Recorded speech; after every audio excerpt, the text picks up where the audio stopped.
सप्त चिरंजीवी, अमर योद्धाओं का रहस्य और कल की अवतार में उनकी अद्वितीय भूमिका।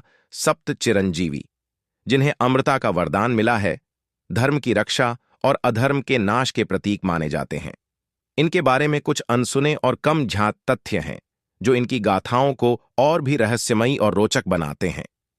जब कलयुग का अंत निकट होगा, तब भगवान विष्णु के 10वें अवतार कल्कि के साथ इनकी भूमिका अप्रत्याशित और निर्णायक होगी। आइए जानते हैं इन चिरंजीवियों के बारे में कुछ नई बातें और कल्कि अवतार में उनकी भूमिका। अश्वत्थामा को केवल एक श्रापित योद्धा नहीं, बल्कि एक महत्वपूर्ण कूटनीतिज्ञ माना जाता है। माना जाता है कि वे अब भी गुप्त रूप से महत्वपूर्ण घटनाओं का संचालन कर रहे हैं।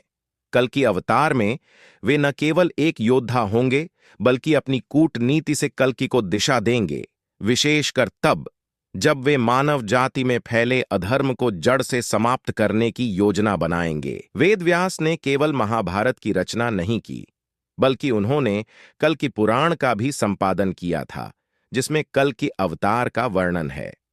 वे पहले से ही जानते हैं कि कल्कि किस समय प्रकट होंगे। कल्कि अवतार में वे न केवल मार्गदर्शन करेंगे, बल्कि कल्कि के लिए विशेष शास्त्रों और मंत्रों की रचना करेंगे जो युद्ध में निर्णायक साबित होंगे। हनुमान जी के बारे में एक कम ज्ञात तथ्य यह है कि वे अमर होने के बावजूद खुद को गुप्त रखते हैं और केवल वही उन्हें देख सकते हैं जिनके दिल में सच्ची भक्ति हो।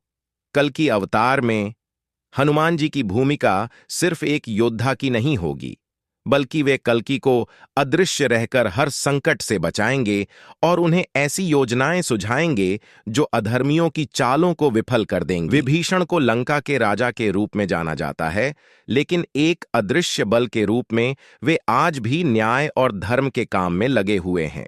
कल्कि अवतार में विभीषण अपनी अमृता का प्रयोग करते हुए अधर्म के गढ़ों को ध्वस्त करेंगे। वे अपने अनुभव और अद्वितीय समझ से कल्कि को अधर्मी राजाओं और साम्राज्यों की कमजोरियों का पता लगाने में मदद मिलेगी। परशुराम को सिर्फ योद्धा नहीं, बल्कि अद्वितीय शिल्पकला में निपुण माना जाता है। यह माना जाता है कि उन्होंने कई प्राचीन शस्त्रों और हथियारों का निर्माण किया। कल्कि अवतार में परशुराम कल्कि के लिए विशेष दिव्य शस्त्रों का निर्माण करेंगे, जो पृथ्वी से अधर्म का अंत करने में सहायक होंगे। राजा बलि के बारे में यह कम लोग जानते हैं कि पाताल लोक में रहते हुए भी उन्होंने कई बार पृथ्वी की स्थितियों पर ध्यान दिया है। कल्कि अवतार में वे पाताल लोक की विशाल सेनाओं का नेतृत्व करेंगे और पृथ्वी पर न्याय और धर्म की पुनर्स्थापना करेंगे। कृपाचार्य को केवल एक योद्धा गुरु के रूप में ही नहीं, बल्कि एक ऐसे व्यक्ति के रूप में भी जाना जाता है जो समय के प्रवाह को समझने की क्षमता रखते हैं। कल्कि अवतार में कृपाचार्य अपनी इस शक्ति का उपयोग करेंगे, जिससे कल्कि यह जान सकेंगे कि भविष्य में किस समय कौन सा कदम उठाना है।